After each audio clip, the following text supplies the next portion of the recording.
Gonzalez, I'm 23 years old and I really like to program a lot. So the purpose of this video is to give a quick introduction as to who I am, as well as kind of explain the goal for this channel. So I'll start off by giving a little bit of a backstory as to how I got here. So I can't really pinpoint when exactly is it that I decided that programming is what I wanted to do. But I remember in high school, I think it was sophomore year, I was watching Steve Jobs do a product reveal. And the way he emphasized that technology alone is not enough, that you need a marriage between technology, humanities, liberal arts in order to create remarkable products. And that's when everything sort of clicked for me. I went on to major in computer science, but towards the beginning of my junior year, I dropped out. Nonetheless, I continued to develop my skill set through online learning and self-teaching.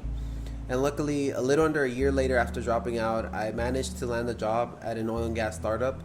And I've been with that company for 2.5 years now. And that's kind of leads into where I am today. See, after dropping out, I really felt like shit. I was left with this huge sense of I have to prove to myself and to prove to others that I wasn't a failure. And landing that job gave me that. But what I didn't consider at the time was that I've never really been interested in the oil and gas industry to begin with. But I was more stuck on the holy shit, I managed to get a job without a degree and the adrenaline rush of it. That, along with a nice salary and the fear of having to look for another job, made all of this easy to ignore. But I think after about a year with the company and all of this kind of became the norm, I quickly started to realize that that fulfillment I thought I had achieved wasn't really there.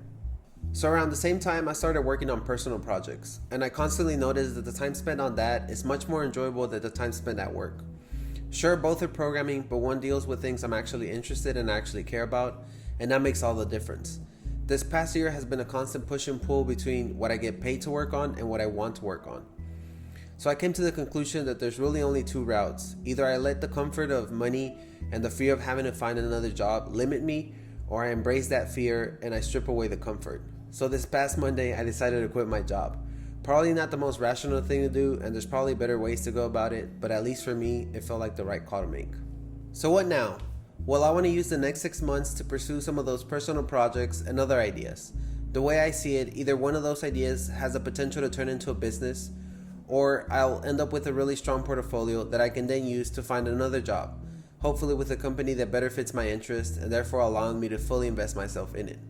So that's it for now, but check out my next video where I'll cover what those ideas are and how I plan on implementing them. Until next time, you know the line, hit that like button and subscribe. And remember, stay hungry, stay foolish. Thanks for watching.